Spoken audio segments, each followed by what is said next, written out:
get into it. We already had our podcast just off We've air. already done that. We've got that sorted. We've changed the world. Yeah. Sort of. Put the word to right already. Lovely. Awesome. So we're here with Sharon Blain. Thank you for welcoming us to your home. We really appreciate it. Thanks for joining us on the podcast. We want to have a lovely, wholesome conversation with you, get to know you a little bit more, and also, like, most of our listeners would be in the barbering kind of side of the industry, more so than the hairdressers. Now we're trying to combine that, you know, like, I think it is getting closer to that for us. So it's great to have you on. I'm sure it's very nice of you to ask me. I was very pleased to have a chat with you guys.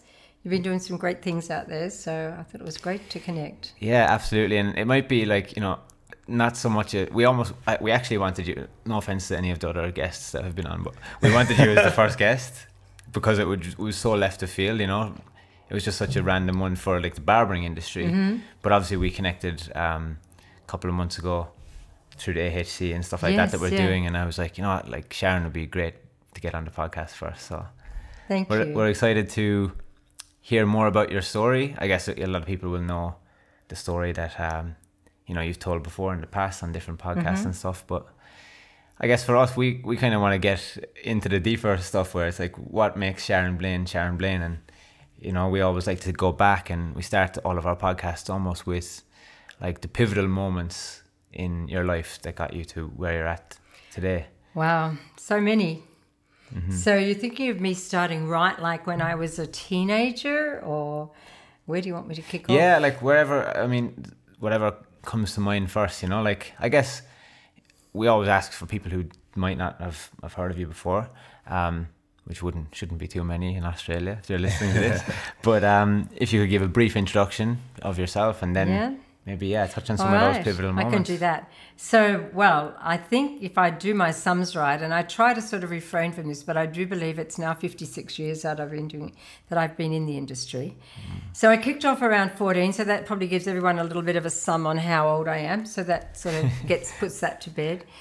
I started in a really small country town in Bathurst. So I kicked off as a very young apprentice there. I must say I lost my first job very, very quickly, and I'm pretty glad I did, because I didn't like the boss. So I got sacked before my 3 months were up, and then I went to work for somebody else, and I think I got pretty sacked after that as well. In fact, I think it took something like, I don't know, I want to say 23 different jobs before I finally got my apprenticeship. No, it wasn't that many.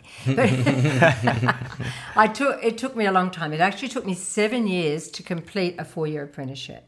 Yeah. Because I went from one job to the other, and I was, you know, that sort of naughty person, the one that bugged all the bosses and everything. And I guess I had my opinions, and I probably never found my tribe. Now I think about it, I probably never found the right salon that I felt that I fitted. I think I was always a bit of a square peg in a round hole, and I was very much like that at school as well. I mean, I drove the nuns absolutely crazy. They even as they walked in the classroom to teach maths, they would immediately say, "You outside the door," before they even did, before I even had a chance. Like, come on, they didn't even give me a break. I guess they knew what they were up for. So I didn't like school, but I always wanted to be a hairdresser. Isn't it funny, like, how that happens in school, and then you end up being like a teacher yourself or an educator? Because this is the thing for us, right? We're in that position now too, but I don't ever look at myself as a teacher, you know. I never look at myself that way, but it's the exact same thing for me in school. It was like, sometimes it was just this thing where it was like, you out, and it's like, okay. Haven't even started yet. It's like, all right then, okay. I guess. Yeah. Like, I don't want to be here anyway. Yeah, so, totally. That's interesting. Yeah, you know, I always was very creative. Not in sketching or artwork, but always did lots of things. Like, my mum taught me to sew when I was young, and you know, all those things that mothers teach daughters to do. I could crochet, I could knit, I could do all that sort of stuff. I can do flowers. I do all that sort of floristry stuff. I loved being artistic like that, but there was something about hairdressing that just got really into me. And I think, you know what, it might have kicked off when I wasn't even 12, but I had an old next door neighbour, beautiful old lady, and I used to set her hair in rollers every Saturday afternoon. And it was so nice. And And when I brushed her hair out, so I'd set it in the morning, go in the afternoon when it had dried, and I would brush it out. And her little husband, must have been in their 80s, would look at her and say, "Oh, Mary, you look so beautiful." And she was saying, "Oh, you make me feel so good." And I didn't really realize just what we were able to achieve by how we made people feel. And I'm sure you all agree now, with lockdown, hairdressers have been like the most sought after people. Everybody has missed their hairdresser because they haven't been able to get their cuts done, their colours done, etc. And the salons were full of people when we were allowed to come out of lockdown. And I don't think we really understand the worth of a hairdresser. But at that very early age, I picked that up, how important that was. And, I just loved the idea of making people feel good. So I struggled with my skills. I didn't feel like I was a great hairdresser, and it took me a lot of work to learn to be good. But I realized to be good, I had to actually learn harder and faster. So, I invested a lot of money traveling to London, doing courses with sassoons. In fact, I always joke and say, if I had the money that I've invested in education today, could be a really wealthy person. But would I be a satisfied person? This is the question. So, I've always loved hair. It's just something about it. And even today, the minute I got a bit of hair in my hands, something in me just feels so satisfied and so rewarded. And that's what I think this industry is about. And I cannot understand how people walk away from the industry. It shocks me when people say, "Oh, look, I'm not going to do hairdressing anymore." And I think, wow, how can you just not do hairdressing? I mean, it's such an awesome craft and a career. And that shocks me, that people will just leave it and walk away and take some menial job. I think the way I look at it is, as to why they might walk away, is not seeing the opportunities, or not seeing, maybe not having the exposure to where hair can actually take you. And I see that because my mom has a salon. She's had a salon for 30 years, and throughout the years, some people have left. Like some of her team have left, and they've gone and started grooming dogs and stuff like that. Like just doing random jobs like that. And it's like, well, like, are you just really not seeing it? But before I was in hair, I didn't see it either. And my mom owns a salon for 30 years, and I didn't see that there's other opportunities available. I think that's what's so wonderful about hairdressing. And, even with barbering, I think even now barbering has become so cool. Like every cool kid on the street wants to be a barber. But they've got to understand that there can be a bigger picture with that as well. And I mean, the one thing that people underestimate is it's not just the broom, and it's not just the shampoo. There's so much more. If I had ever been told at that very beginning where my career has taken me, what I've achieved, what I was capable of doing, I would never have believed it in 1,000 years. If they told you that when you were 14. Like I never thought about that I could work on a movie. I never thought that I would be given a lot of money to produce beautiful images for a big, massive international ad campaign. I would never thought that I would travel the world being paid to teach how to do hair. I know. Never would have thought that. But it leaves me every night grateful for what I've got. But in saying that, you don't get there unless you put the hard work in at the beginning. You've got to be skillful at what you do. Absolutely. I mean, you can muffle along and basically kid people into thinking you're great, but really you've got to be able to come up with the goods every time. So there's no doubt about it. There's times when I've been put under massive pressure when companies have reached out to me. Goa, prime example. I was doing some work for them in Germany, and they wanted me to produce the finished images for a new colour, or they're actually relaunching a colour called Colorants, and I was to produce 8 images. And they sent me like a whole brief, and they sent me a book like this with, everything that was all the research about the product, what the images were to look like, and so on and so forth. And I couldn't believe that they asked me, a little person living in Sydney, that I was now going to be flown to Germany to create this work. And when I got there, I was so... my brain was talking to me like, you shouldn't be here, how you just do this whole negative stuff on yourself. And I thought, they're depending on me. Just get on your bike and just do it, you know. Like, I really had to talk to myself really hard. But in saying that, like, when you think about I've been like in Canada working, and there's one of my images in a shop over in a salon over there, or, you know, someone will send me a picture and say, oh, look, I was just in London and I walked past, and this is one of your pictures that you created. And I'm thinking, my God, my pictures are like in shops all around the world. And it was like, it's like a pinch me moment.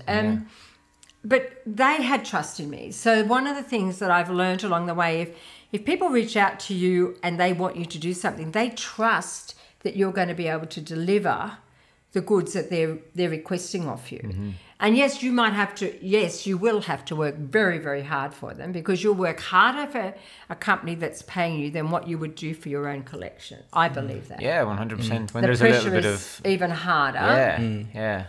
But, you know, at the end of the day, the pride and the sense of achievement is just, you know, it just lives with you. Mm-hmm. And even at this stage when you're in lockdown and you think to yourself, oh my God, you know, you have to sort of pick yourself up and think, look what you've achieved. Yeah. Look what you've done, because sometimes you could feel very down, but you have to always call upon your past experiences to help you realise how far you've come. Do you feel like the lockdown period kind of helped you with that reflection? Or? Oh, look, there was a lot of reflection, but I tell you, I really was in like denial for the first lockdown. I really couldn't. I kept thinking I was going to wake up and it was all over. Yeah. No, it wasn't all over. Yeah. I guess you get so used to like being busy, right? Like you're on the road, you're on to the next thing, Yeah, exactly. And like, you know, for me in my life, just to relate that to your experience there, it's like I didn't really take any break whatsoever since I finished school up until the lockdown. Yeah, same. And like, if it's the same for you, it's a lot longer than me. So like, you know, that's your routine. You're not used to stopping and having to force yourself to look in, but ultimately coming back to that place of gratitude is huge. I think that COVID has, you know, if you want to take the positives out of COVID, I think it really has given us a chance to really reflect. I could be, you know, probably on antidepressants for the rest of my life if I chose that path.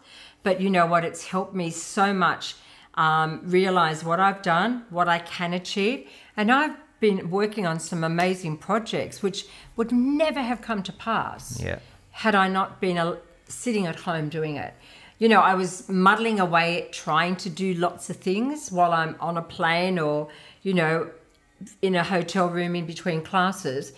But this has given me a great length of time to really sit down and do things correctly. Think about it properly. Think about the best way, not just do it and think, oh, I hope that works, and pray. That's what kind of happens, like, for us when we're in a really busy period. Like, we've got some really cool projects now that we work on with big brands, and it's like, we just never even get the opportunity. It's like, oh, that's due next week. So then we just kind of compile something together. Yeah. And then it's just, you know, you don't want to get too caught in that cycle either, because then you're not doing your best. I think that's a scary cycle, because then you look back and think, could I have done it better for somebody? But then you don't overthink it either in that cycle. It's kind of like you just get it done, you know? You know what I say to myself, I'm a big picture person, right? So I'll come up with a plan, and I'll just get my little iPad and I'll get my notes, and I will just tap away, and I call it my brain dump, and I dump all this idea into my head, and I've got it now there. Yeah. Now, I might look at that for a while, because I know I've thought about it, but I haven't got into it and sort of dissected it and worked out what I need to do to actually get it finished. But I've pretty much got a fairly good idea of how that will work. And I'll go back, if I think about something, I'll add a little bit more, and I just keep building this story. And then when it comes closer to the time, I think, okay, where is that? Let's now look at that. Let's divide it up. What do we need to do? Who's going to do this job? And I actually start filtering out to my team to get the jobs done. And that's how I've pretty much worked. So it might be, if I'm doing a photographic collection for an award, I will just, the first thing I've got to come up with is a concept. I can't just look at someone's picture and say, oh, that's amazing, I'd like to do something like that in my photo, and just hold on to that. I like to write an absolute, like a full, you know, 60-page, you know, sort of idea of what this finished collection will look like. I'm a bit mad like that. Yeah. But I like a story. I always like to get a story behind something. So I may have got inspiration from something I've seen on TV. It might have been a movie. It can be anything. But I'll just start writing that story. And then when I start developing it, I've got the bones of how I want to work. And I funnel my head just in that direction. Because I think what happens is when you're going to do a collection, you think, oh, that looks good. Oh, that's amazing. Oh, and you just get all this stuff on Pinterest. And then you like think, oh, my God, what am I going to do with all of this? It's really all across the shop.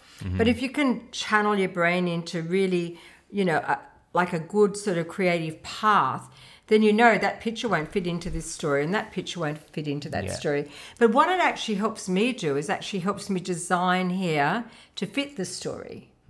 And I would have thought probably, say 15 years ago, I would say I was a great copier of ideas. I think more so, and particularly with COVID, I feel I've become more innovative with creativity. That's awesome, isn't it? Like being in the industry for so long. Yeah. And then up until like 15 years ago, that's how you felt. It's crazy. Yeah. Going back further than that, like what do you think has made you that person, like having that work ethic? Like where did that come from? Oh, my dad. Yeah. Yeah, because there's 7 kids in our family. 7 kids. Nice. And I had one sister who's just a little older than me, and she was really gravely ill at birth. And she survived, and she was caught up in the polio epidemic.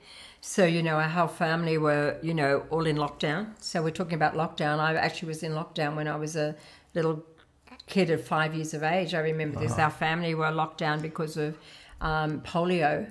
Okay. And, when I think of vaccines, I'm very grateful because my sister would never have lived if she, the vaccines hadn't have come in.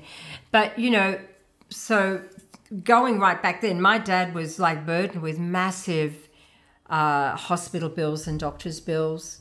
And he worked for a newspaper. So he used to be what they call a linotype operator. So they would actually type up the newspaper and put it on blocks and print it. And he used to do another job where he mowed lawns. And then another job he would be the deliverer, the meat man who delivered the meats from people ordering. And he worked in the bar. He was always working so hard to support his family. And we all went to good Catholic schools.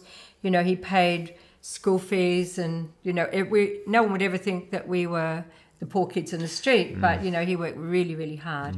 And I never knew anything different to that. I always thought that was normal, It's incredible. Like I was thinking about that as you were talking about your journey coming through. Like how do we instill those messages into the future generations coming? Because it's very hard to change your conditioning and what you're exposed to. Yeah. And I feel like there's a lot of generational stuff in there. And I was the same. My dad was a very hardworking man. I'm one of 4, so I'm not quite one of 7. But that was what I was exposed to, and that's what you knew, and it was packaged in a certain way. So I really think like there's got to be a way to. It is interesting, and I think. You've got to actually, I think for the next generation coming through that have maybe been in an environment that hasn't been like had a strong work ethic, I think you have to make a call for yourself, whether you want to be drawn into that or whether you want to step out of that and make a new path. I was having a lovely talk to Josh Congrove. Do you know Josh? He's one of the guys from the Fame team. And I love Josh. He's a gorgeous boy, and we have lots of conversations together. And he was saying he wanted to be different to what his past was. And he decided he'd leave Perth and move to Brizzy because it was like a whole new change for him. And he wasn't going to get pulled back into what he was in.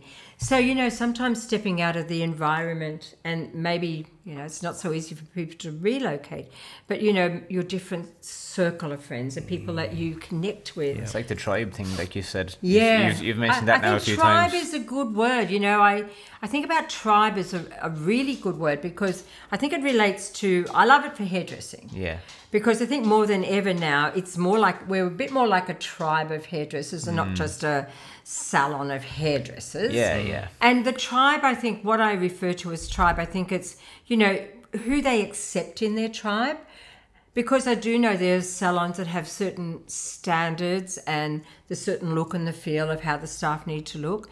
And that's where I think a lot of kids get caught up in, I want to be a hairdresser, and they might go to that salon, but that wasn't for them. It didn't fit their colourful identity. It didn't fit the way they wanted to dress. It didn't suit the fact that they wanted dreadlocks and didn't want to have a sharp haircut. Yeah. You know, and that's what I think, if we could even spread that message out there, that there is a salon or an environment for every personality. Just don't go to one and think this is one size fits all. Yeah. You do have to shop around to connect with the group that you really feel comfortable with. Because, you know, it's like finding a new family, isn't it? Yeah. We work virtually and we're hanging with our work colleagues more than we hang with our own family. You know, I spend more time with Lee than I do with my partner. It's like, what can I say? It's a worry, isn't it? It's a worry. That's a worry. It is a worry. We'll get there. Do you think there is a responsibility on the leadership side as well? Because something that we've been kind of toying with in different conversations lately is our leadership style, and recognizing that, you know, there are different needs of the younger generations now. Yes. Even the multiple generations going through, I think for a long time there, the expectations are very similar and people adhered to a similar thing. But now moving forward, it's so varied out there. It is very much. And I think on the flip side, as much as it is, you know, the talent side to shop around, on the leadership side, I think we need to be able to adjust as well. It is very interesting because, you know, for many, many years, I had massive salon staff. I had big salons. I won... one of them is, look, I used to say 46 staff come to work in that salon every week. So that was a combination of different people doing different roles, from reception to childcare and everything in between.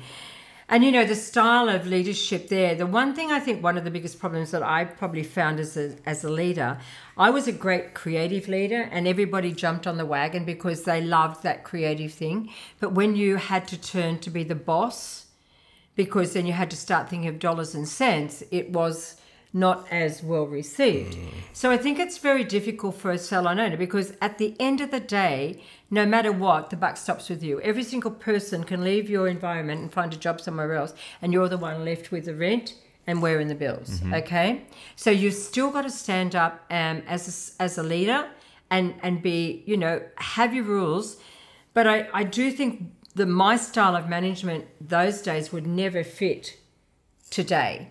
Although I think I'm one of the few people in my generation that's willing to accept that you cannot expect to train kids the way I train them. You cannot take apprentices today. I think they will fit that mold of what they were for me. They're very, very different. And that's why I think, you know, even the way the way we're training them, the way they're going to college, all of those things. You know, I have an ex-staff member that said, well, you know, it was good enough for us and we had to do this and we had to scrub the floors and we did this. And she said, and they won't do it. And I said, well, would you do it today? Come on. They didn't want to do it then. They didn't want to do it, but they had no options. But now they're rebelling and they don't want to do it. And that's okay. And that's the thing. There's so many, like these days, there's, because of, I think the exposure of the internet has given us to make money in other ways. Like, you know, now you have things such as, obviously, like it's random, but OnlyFans, and people are making money on stuff like that, and like crypto. You know, people are getting rich in a day, and they see the easy way. Everyone takes the path of least resistance. Whereas coming back to like your childhood and with your dad, like there's a certain element of like resourcefulness there that you just always work hard to like. Hard work and a lot of money and or even just money at all, it comes hand in hand, you know? I always believe that, yeah. Whereas now it's kind of almost like I don't have to work hard to make money, well, you know? You can be, you know, what do they call them? I always forget the name, like Instagram, where people pay you to promote something. Yeah. You know, influencers. And, you know, some people can end up with, you know, some ridiculous number of money, you know, amounts of money. By being that. But, you know, at the end of the day, your page can also go down if something's there, and that's the whole of your business gone. That can end in one day, can't it? Like that. Like we had this happen. Yeah. We had something on our Instagram feed that wasn't right, and they shut us out of Instagram and Facebook for nearly 3 weeks. Wow. Really? And we couldn't do anything, no matter how we were there at the back end with them, trying to resolve the problem. So you know what? We realized on that moment in time that no matter how hard we work on our social media, it can be snapped It off can be gone in a minute. Yeah. And Unfortunately, we never lost it all, but I know a lot of people that have. And I've been having this conversation recently, even with my partner, and I'm saying, like, you know, sometimes we can get so caught up in our identity online that we forget that that's actually not our business. Yeah. It's just a marketing tool that we use for our business. But it can get mixed up. I think it can get a bit lost in translation. And that's the thing, I guess, with the younger generation now coming through, to bring it back to that point, they're just not really willing to put in them yards. But I think it's maybe, like Lee always says, it's how we package it, how we put it together. Yeah. And I think it's like, you know, letting them know, having these conversations is the start of it, because, you know, ultimately there is work required to get to the result, you know, like, to get to what you've done in your career, even what we've done in our career so far. It's like, even though it might have been quick, it's a lot of work. You guys have got there a lot faster. Well, we're not there. We're not anywhere. No, and you're never going to be there. You're never going to arrive. But for your age and what you've done, you guys have risen to the top a lot quicker. And I think it's been, luck has been probably around social media, because, you know, for me to get to the top of my crop, I'm only now at this age got a nice social media following.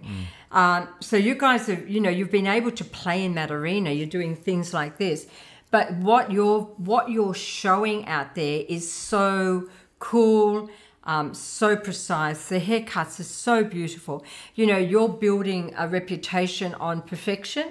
And I think that's really important. Whereas a lot of people out there are building their reputations on doing the same thing and the same look every single day. And when that fashion's gone, God love you, because I don't know what you're going to do tomorrow.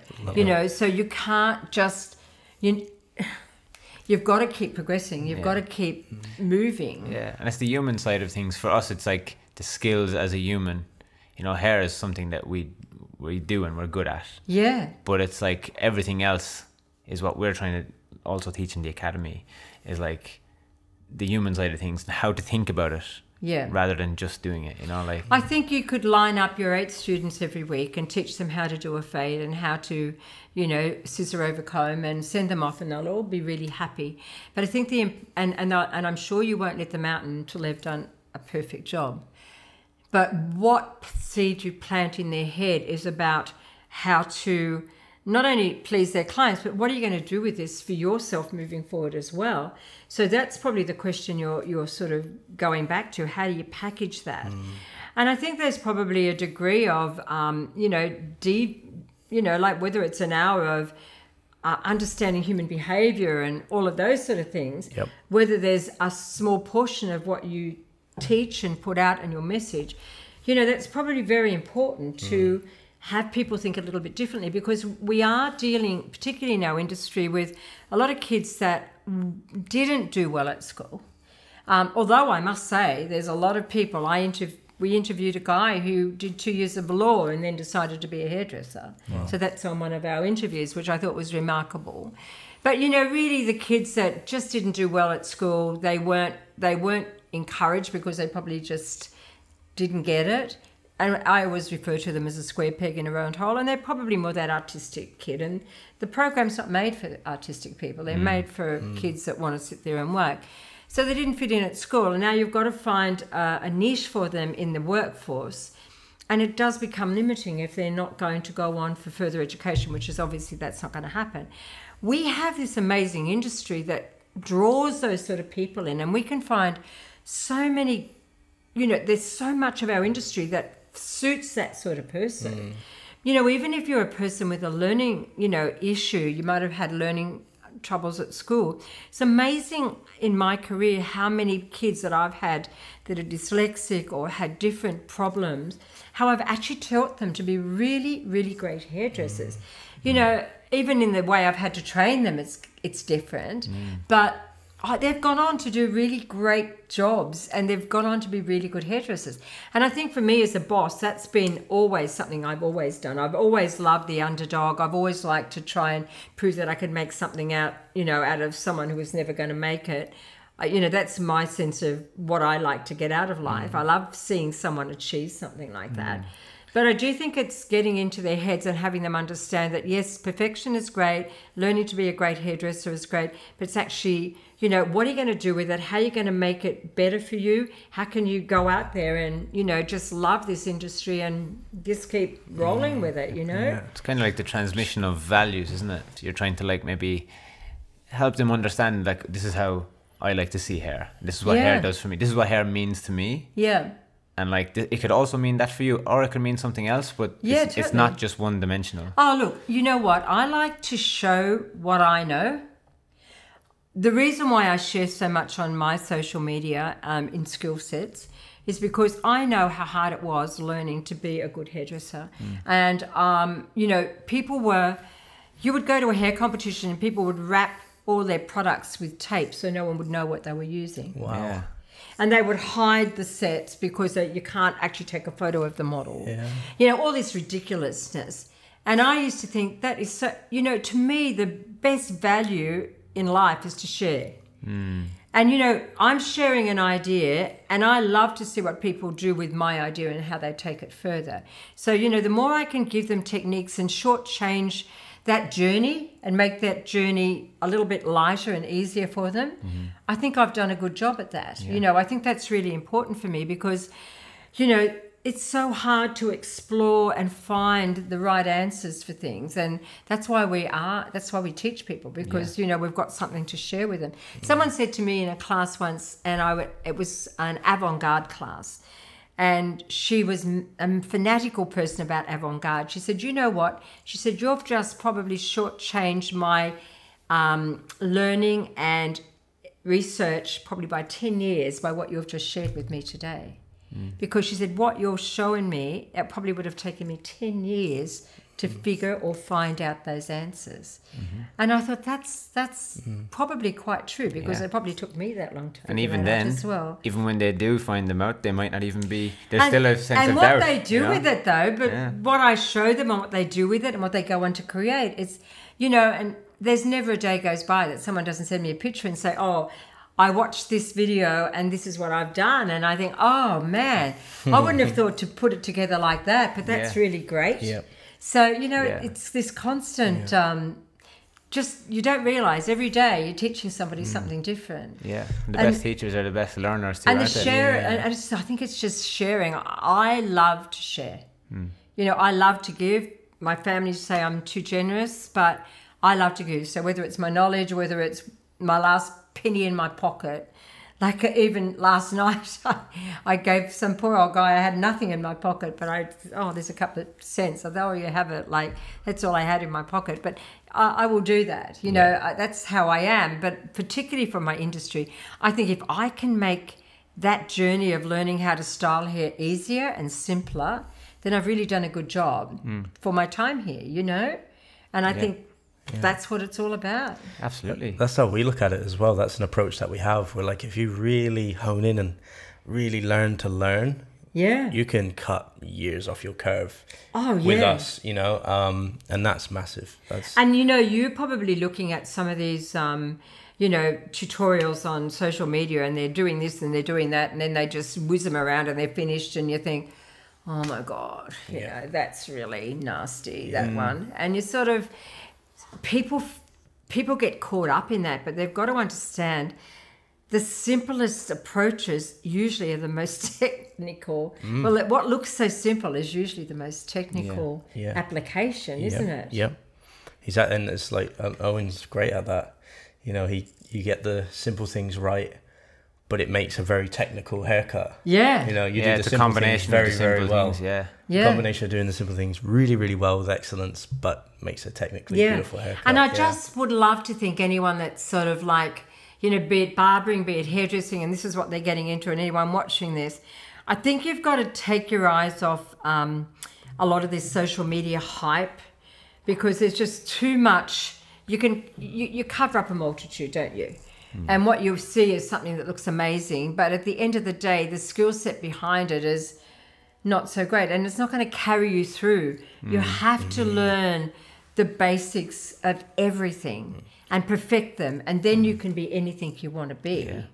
But you can't just look at Mary Sue, who's whizzed somebody around with, one minute she's got hair hanging down here, next minute they whiz her around, she's blonde and she's got curls. And you think, oh my God, Mary Sue's an amazing person. Yeah. Because, that probably didn't even happen for 2 days. Yeah, it's not realistic. And I think it kind of comes back to something that we spoke with Richard about on the last episode. And he was saying that there's a book called Zen and the Art of Motorbike, or what is it? Yeah, something like that. It's a book, right? Yeah. Anyway, it was talking about like how, when you're building a motorbike, or you have to go through, and you have to go through all the nuts and bolts and the screws to get to the part that you need to get to. And it's like, basically, you need to be present in that moment. You can't just be thinking about the result. No. We see that a lot with young students and young people in the industry. They straight away want to be on stage, and they want to be doing the education thing. Yeah. They want to be doing the skin fades before they even do a 2 back and sides. They want to go to the advanced stuff first. And that's great to have that ambition and that aspiration, but don't neglect the basics, because that's what's going to get you most of the way. And it's like the tip of the iceberg thing. The result is what you see at the top, but it's the iceberg underneath is everything else. I totally agree. And I remember sitting in Antarctica, because I was lucky enough to take a trip to Antarctica, and I always knew that what was on the top was only a third on the top and 2/3 underneath. Yeah. And so when you see that finished look on the top, you know that there's a lot of foundation underneath there that needed to be achieved to get to the finish on the top. You just can't skip the fundamentals. Well, no. And one thing that's really admirable about your journey as well is that you've invested so much in your own education. So what that girl said to you about the 10 years, you've probably advanced your own career by 100 years. Well, absolutely. So I do think I know a fair bit.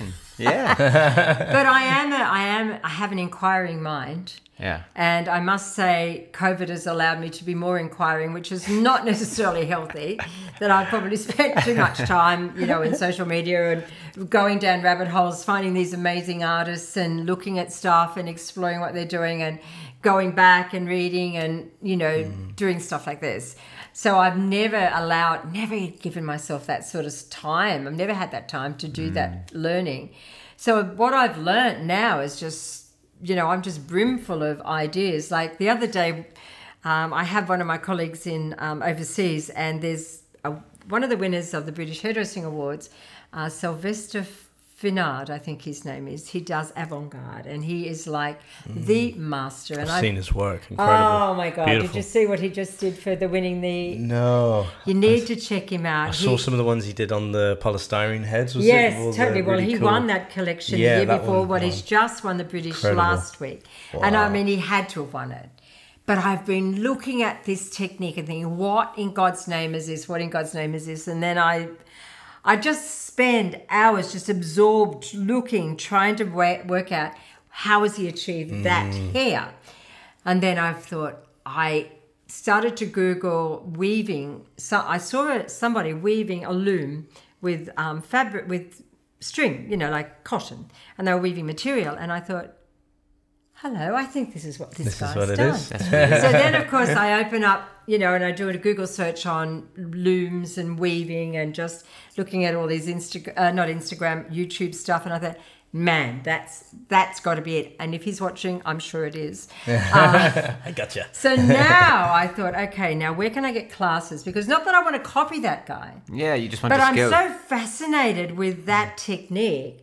But he's done it in such a way that's so amazing. So you see a technique, but how can you now take what he's done, maybe weaving hair, and stretching it into something completely different? And it's like, that's my goal. So if I do see somebody that's created something so amazing, I don't ever want to look like someone would say, oh, she's copied him. Yeah. I won't allow that. No. That's not in my psyche. No, well, that's the thing. It even being in your psyche is you taking inspiration from that. Yeah, but rather taking than it copying it. And turning it into something that you wouldn't even see the two of them side by side as even the same. Yeah. But how could you make that happen? Yeah. So now that's my new journey. And I said to my partner today, I said, oh, by the way, I'm going to start going to weaving classes over at Balmain, because I found a class that I can do over there, and I'm going to start learning to weave, because I thought that's exciting. You know, so I always see hair as a fabric, and I'm sure you guys as well do, you know, probably say the same thing. So whatever I think can be created with a piece of fabric, I believe I can create the same with hair. Yeah. It's just how you work the hair and the products you use and how you prepare the hair, then how to do what you need to do with it, with fabric. Like you would do the same thing with fabric. So, you know, I believe that I can make this weaving with cotton, and then I'll weave it with hair, and then I'll see what I can do with that. See what happens, yeah. So, yes. It's a material, isn't it? That's what we always say. It's like, it's a material that you can manipulate in any way, you know? And even certain types of hair, you know, has that elasticity. It has everything, you know? You can do anything with it. And it's great to, like, hear these types of insights from people like you, Sharon, because even with Richard, it's something that we didn't touch on. We were in the Uber on the way here, and we were like, damn, we should have got like Richard to say that part of his podcast as well, because we asked him where he came up with the idea and the concept for Peak, the mirrors. Oh, yes. And he was like, oh, well, he kind of just brushed over. He was like, I was at this kind of like design-led innovation class or something, and then somebody said this and somebody said that. And I was like, whoa, hang on. Like, you were at a design-led innovation type class, and it's like the best. And then what we got into, sorry, before I go on about the best thing, what we got into with Richard was the fact that like the best teachers, are also usually the best students, you know? So like being a good learner is something that is continuous in our journey. Yeah, totally. And if that's something that we can instill in the younger generations from the beginning, it's like you need to like always keep your eyes open to new opportunities. Like that's a completely new opportunity for you. Well, this is something that's really interesting. And also someone in one of the British Awards a few years ago did something, and someone said to me, oh, I think it's felt. So I immediately signed up for felt classes to learn how to do felting with hair. And I came away and I didn't like that. So I learned how to felt, but I just threw that concept away. But, you know, like, I think that's what keeps me going after all these years, is this constantly being able to think of something and work on and then learn and grow. Like, because the minute you stop learning, I've always believed, and someone from New Zealand sent me a message the other day. She said, I heard you say on one of my Thursday night hairy chats that the last thing that you learn in a class or the last thing you will ever know.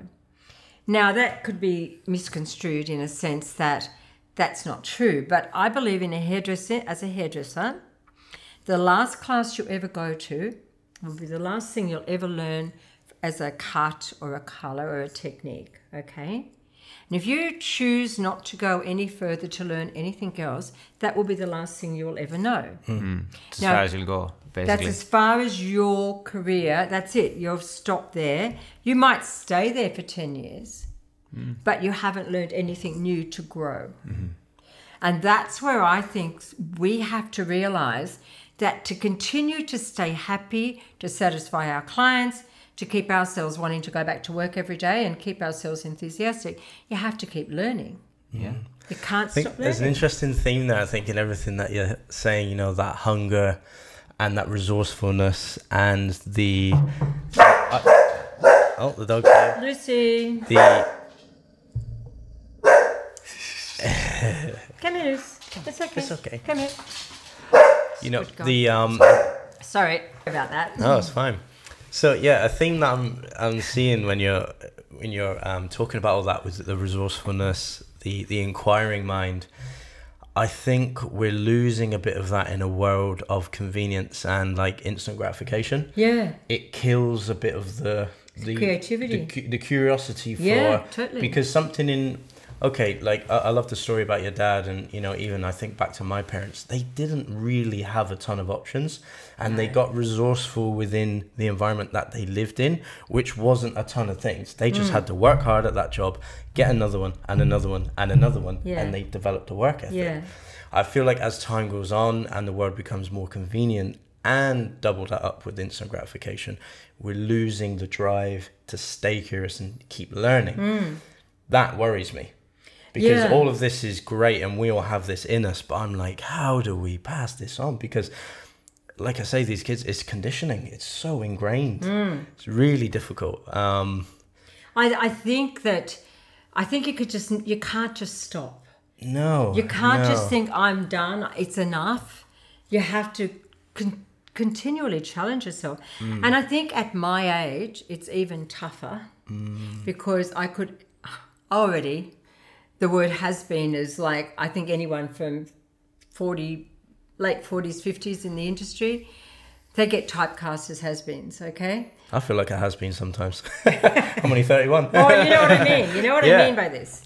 So, you know, for me to stay current, to come up with new ideas, to try to be a leader and a trendsetter, that's the greatest pressure I have on myself. Incredible. And, you know, even still being able to throw a collection together for an award, to come up with new hair ideas, I'm challenging myself every single day to show the world something different, because I could not go back and recreate the past. You know, the minute you start pulling on your old ideas and thinking somebody, I've done this, but I'll show them because this is a new generation.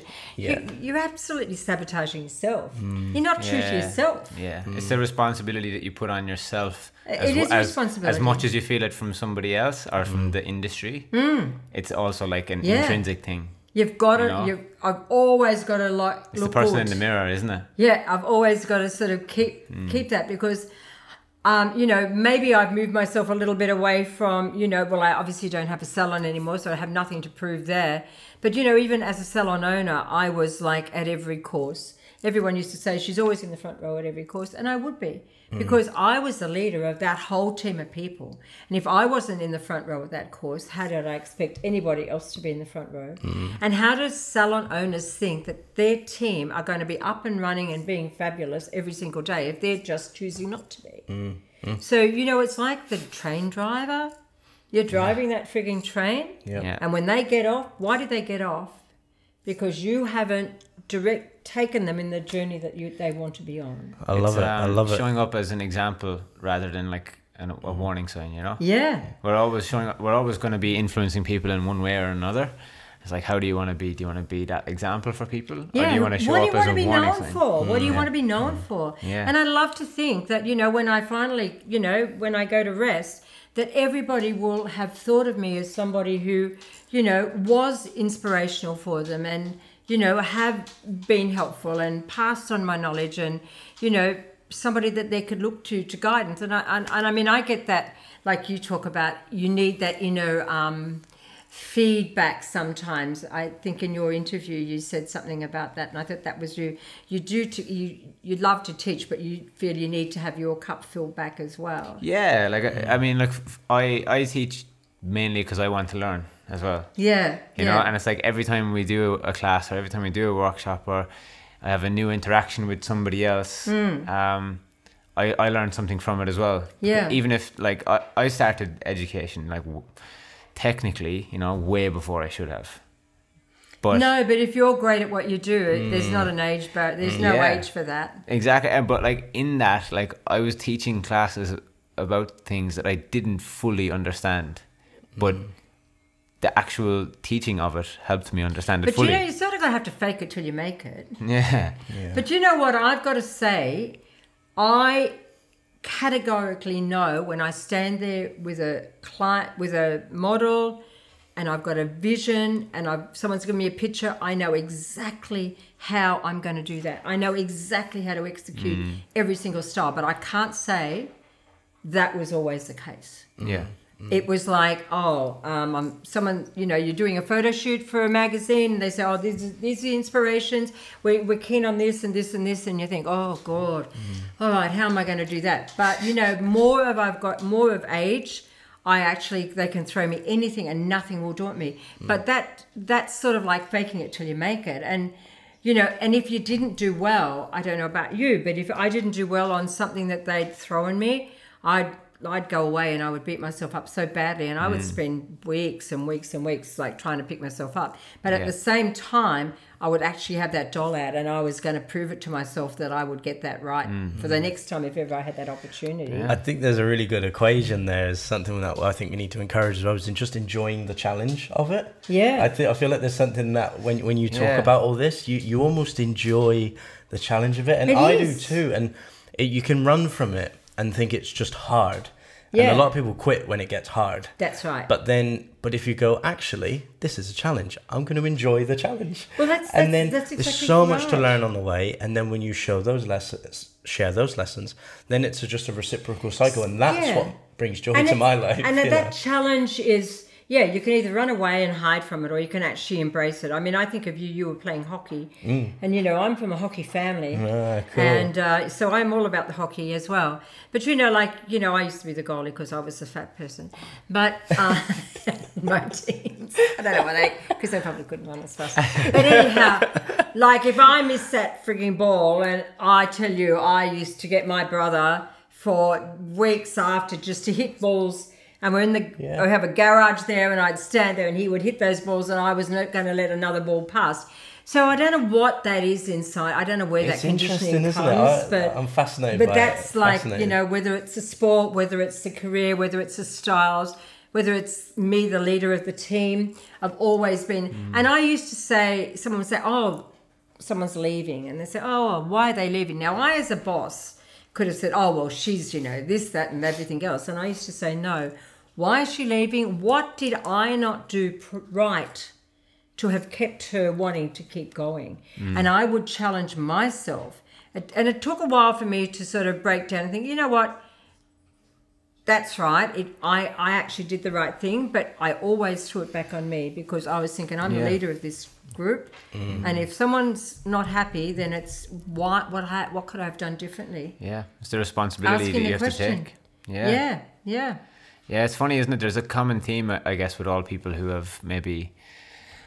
Look, there's no levels to it either. So, there's people who are deemed as successful in the industry and who, somebody who just has their own salon and has nothing to do with... And does an amazing job. Yeah, that's equal success, if it's in their life and that's how they see it. But there's a common theme, isn't there, like between like all the guests that we've had so far as well. It's like everyone just has that something extra about them where it's like... The work ethic thing comes back to it a lot. It's a conditioning thing, isn't it? It's interesting how you brought out the sport as well. The deeper we're going, we're piecing the puzzle together, and it's a common statistic. People with a sport background, there's something different in the way that they view challenge. It's the principles that you learn through it, I think. Well, I think team playing. Was always really good, and I think as a goalie, my grandson's a goalie and he's a soccer player. And, he plays under 20s. He's not even 18 yet. And I feel for him because, that's like the last ball that gets kicked and you're the one that's responsible when it goes in. And I think, why did you ever sign up to be a goalie? And he said, oh, I love it. And he's so into it. And I sort of think, but, it's the team. The goalie's the last person that the ball gets past. But the reality is it's the team shouldn't have got it to that stage. So it's building the right team. That protects each other as well. I think there's a lot in that, isn't there? And there's a lot in the learning too. I think sport teaches you that there's a process. Something we speak about all the time. And you do notice it. People that haven't done a lot of that stuff in their younger years, they don't understand. They get stuck at the steps of the process. It's a great learning process. For sure. Anyone that does sport, I think they do have a great mindset. They are very driven, not only for the sport, but they seem to be driven, on all directions of their life. You can't say that people that haven't done sport aren't. No, but I do see kids that are it's a common theme, sporty kids that have gone up through the ranks. I always remember an interview with Ian Thorpe. Do you know Thorpe? Yeah. And he said he gave up. Obviously, after doing what he did amazing. He said it's like sticking your head in a bucket for 7 hours, sticking your head in a bucket of water for 7 hours. That's what it's like to be a swimmer. Yeah. And could you imagine, like what it takes to keep your head in a bucket of water for 7 hours. Like, you know, that's like just there's an certain analogy. sacrifices, isn't there? It's like there's certain sacrifice, like, but to get what he wanted out of that situation, That's what it was. There's a certain sacrifice, and it's like what we were talking about just before we started recording, about the Andre Agassi thing. Yeah. You were telling us about, like, Yeah. how he Tony Robbins was doing so stuff for him. that was at an Anthony Robbins. He was one of his he mentored Andrew, how do you say it? Andre Agassi. Yeah. And his whole goal, his whole life was all about winning Wimbledon. And then when he got to Wimbledon, it's like he fell off the edge and he just was totally lost. There was just nothing. He didn't know where to go from there. So, you know, that's one of the biggest things is we do build ourselves up. And, you know, I'm sure there's a few people walking around today that will feel absolutely awful because they didn't win those awards last night. Yeah. And it's like, you didn't lose. Yeah. You didn't lose. You were there. And it takes a lot to actually get that mindset right as well. Yeah, absolutely. Because you work so hard to build a collection, to do your submission for maybe Educator of the Year or whatever it is you've done. And I've been there on so many occasions. And you know what heart and soul you've given. And to get this amazing sort of submission done or your collection done, and you think, oh my God, this is just like your whole life. It's all you've done for months and months and months. And then when you don't come out on top, you walk away and you sort of think, oh my God, yeah, I'm never going to do that again. And you know, you just feel like the bottom's just fallen out of the birdcage. But, you know, the better person is the one that can pick themselves up and just roll up their sleeves and have another go. Yeah. Because you will get there. You know, even some of these people that have never won awards for years and years and years, they get there in the end. It's just that learning. And I was talking to someone today who didn't win last night, and I said, what you need to do, I said, you've done an amazing collection. You need to look at what else you can do with your collection because there's so many awards out there now. And I'm sure just because these judges didn't vote you last night doesn't mean to say other judges won't. Yeah. So there's those opportunities, and you can't just beat yourself up. Just use it as a springboard for the next round. Yeah, absolutely. It's a great way to look at it. I think a lot of the kind of negative side, it depends what you tie to it as well. Yeah. You know, I think if it's only about being the best and number one, then there's going to be a bit of disappointment when you don't get it. You know, it's a massive problem. But if it's more for us, we like to look at it as a bit of a confirmation. It's the tip of the hat. You know, if you do win, it's like great. Yeah. And there's something I tie into that with sport as well. Growing up, you know, it helps, I think, if you win early in life, just on a small level, you kick a goal or you do something like that.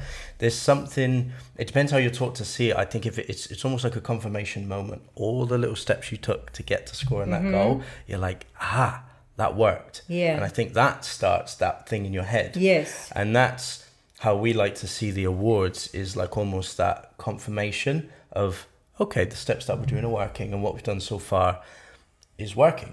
But if we're just hanging on being the best and number one, then we're just going to go straight off the edge of the cliff. Oh, I know. And a lot of hairdressers beat themselves up. They blame the judges. They blame everybody else. And, you know, it's all rigged and all of that. You know, I will never enter into that conversation. That's not how I roll. Like, I could be down on Prozac for the rest of my life if for all the competitions I've never won. Yeah. But the few that I've won, you know, like it's glorious. It is. But if you're going there just to be a winner in this, it's so subjective that you cannot beat yourself up over that. Yeah. Because everyone's got a different visual of that. It's not quite like Wimbledon, is it, where you lose by a score? It's not that factual. Like it's very opinion based and it's not like a maths test where it's either right or wrong. You know, it's like, you know, do you like that one? Oh, do you like that one? What is it? You know, it's, well, I like it's both very of them, personal, isn't it?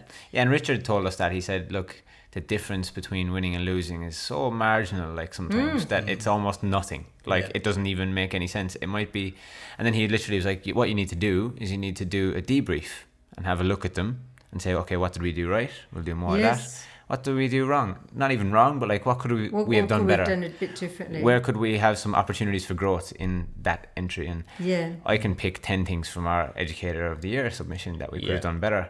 Yes. But it was just something that, you know, in the midst of everything else that we're doing, we're like, oh, we'll enter that as well, you know, just...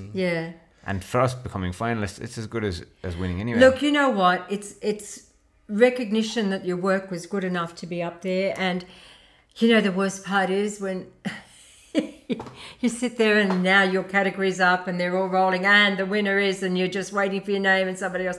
I don't know what it is that my stomach just drops. It's like, oh. I know. It's almost like you almost paint this picture in your head though of where you're going. Yeah, how you're going to. And how you're going to say something. And then it just goes a different way and you're almost, it's just like there's like a 30-second period there where you're like, you don't know how to act. Yeah, you know, and everybody's looking at you like, oh, I'm sorry. You know? It's like, oh, my life is over now. And I think a few of them will be over for some of them today. Hopefully they'll get back on their horse pretty quickly. I know. Look, I think that's the thing. Once you get to the point in, like, for us, we're very fortunate that we're at this stage early. Yes. But it doesn't actually, whether we win or whether we lose, it doesn't matter. Like, look, as long as you never lose sight of the big picture. No, and the big picture doesn't change just because of a competition. Even last week when we were quite successful at the awards, it's like, okay, thank you for the recognition. It's lovely to have it. Of course, it's an honor. But it's about what are we going to do with it now to influence and inspire other people and build upon their career and use it as... Because now it's a platform, right? Like, everyone has a platform, whether you win or you don't win. And it's about how you share and what message you share, is what makes the difference, and how you're going to take that trophy, not just come home and sit it on the shelf and be like, okay, that's it now, feet up for the year.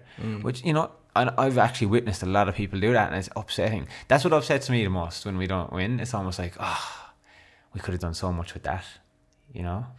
It's great for social media. Yeah. But that's basically what, look, our socials are kind of busy anyway, so it's like, we'll keep going. But like, I'm just like, we could have done so much with that in terms of people would have listened more, you know, like it gives you a little bit of a louder voice. And I think that's why I've been lucky enough to have such a long life in this industry, because I have constantly challenged myself to be in those awards. At times when I think, oh my God, do I really want to spend the money? Have I got the time? I'm always going to throw my hat in the ring. And people will say, why do you keep doing this? There's, you've got nothing to prove. And I know I haven't. But I think it's just, once again, it's me thinking that over the hill and far away sort of age, that, you know, that she's still got some fight in her.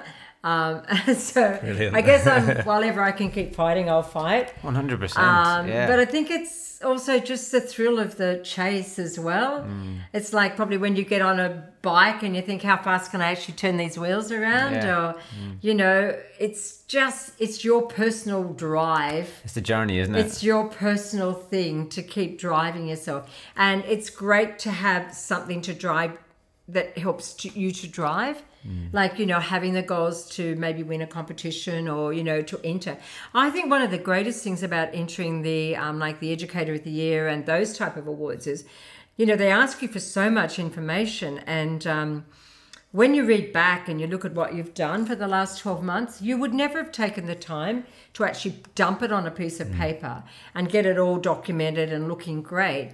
It's like your Bible of what you have achieved, and it's forcing you to really re-look at what you've done.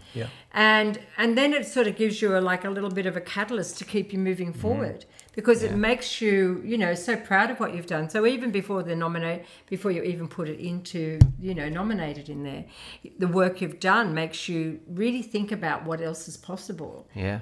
And set you on the next level. It's kind of testing and measuring a little bit, isn't it? It's kind of makes you analyse. Yeah, you're analysing what have I done so far, and then when you don't meet the mark, you're like, okay, well, there's almost a part of us that's like, when we don't win, it's like, great, you know, okay, now it'll keep us pushing harder. Because you jump straight back in. Back into it. Okay, we thought that's what the result was going to be.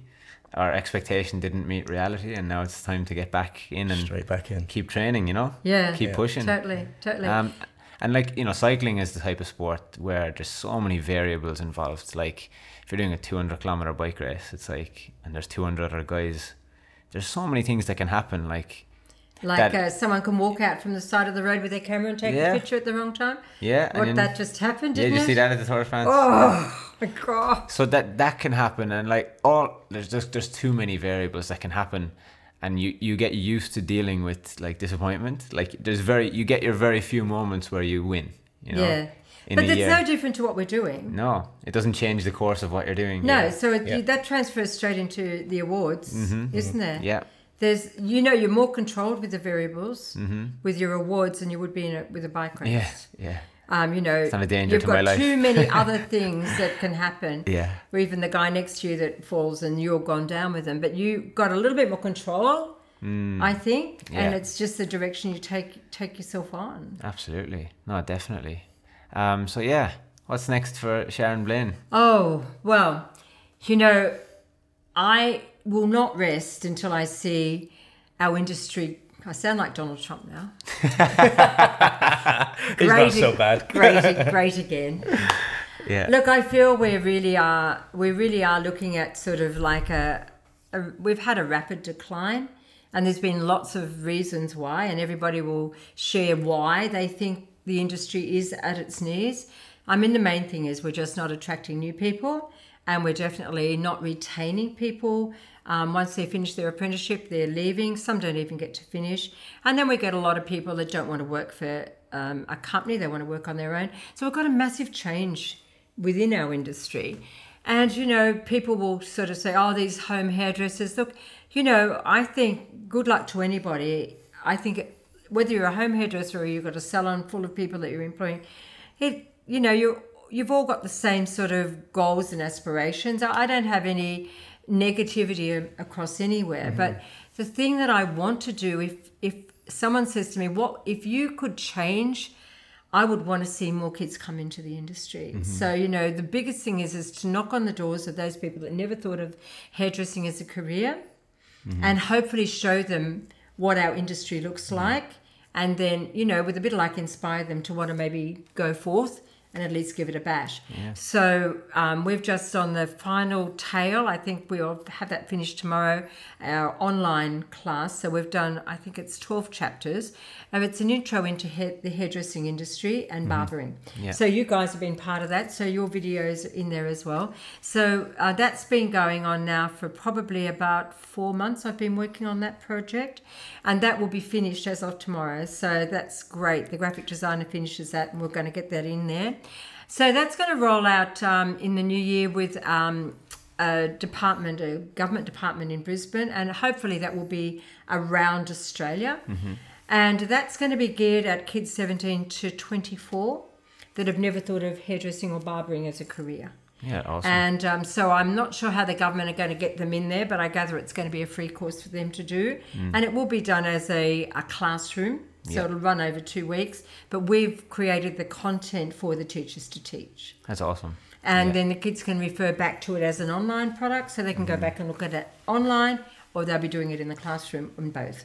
Yeah. And then, of course, that's a great product now. So the other thing that I thought, now I've built this product, I think the next thing I'd like to do is offer it to salon owners and barbers as an introduction to anybody that knocks on the door. So they may have not done this course, but you've got Joe that wants to join your group, and you say, yeah, look, we're going to bring you in for a few days trial, but in the meantime, jump on here.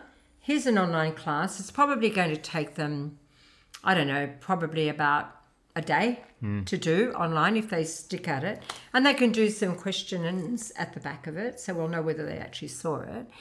But it's going to give them a really good insight into how they should present themselves, how to make a cup of coffee. You're not allowed to smell.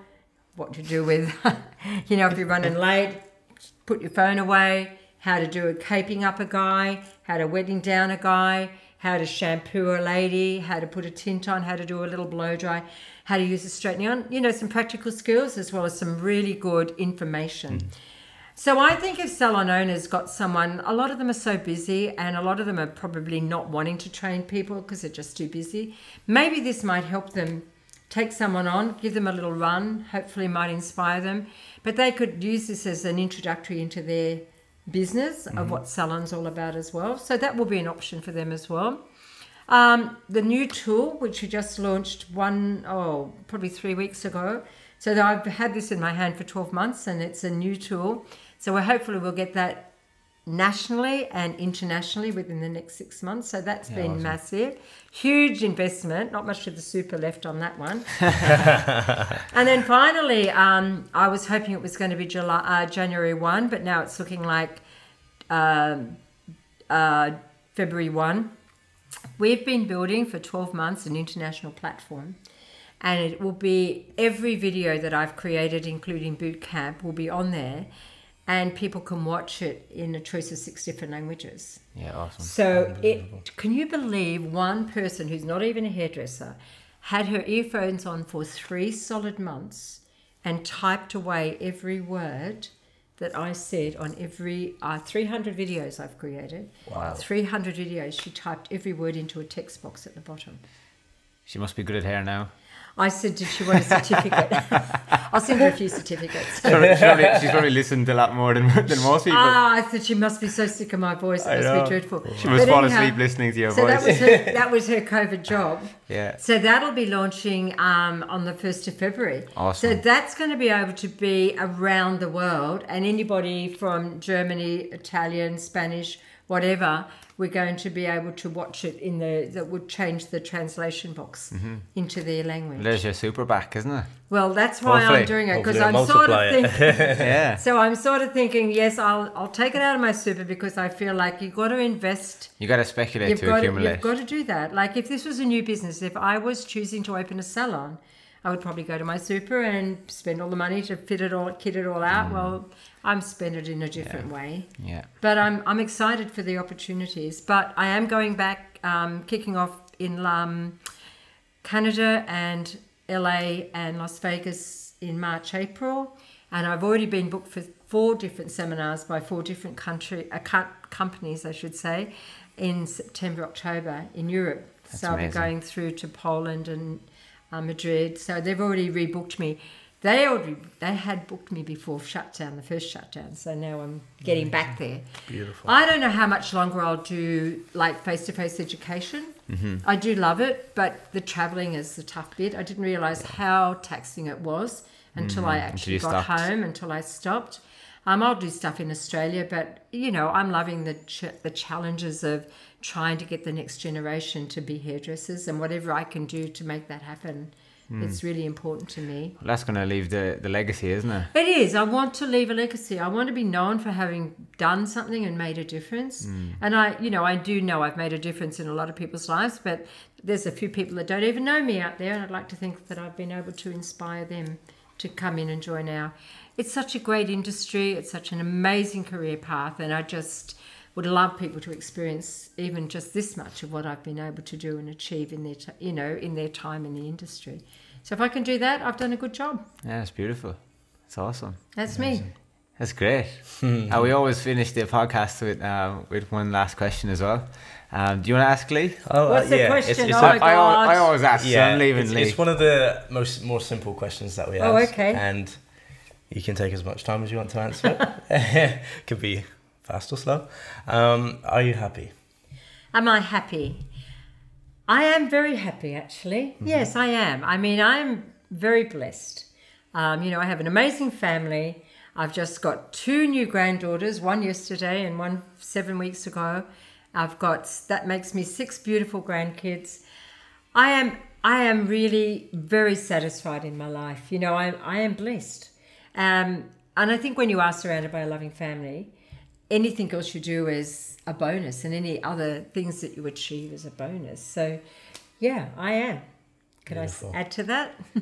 It was That's beautiful. all I need It was to really say. beautiful. I think.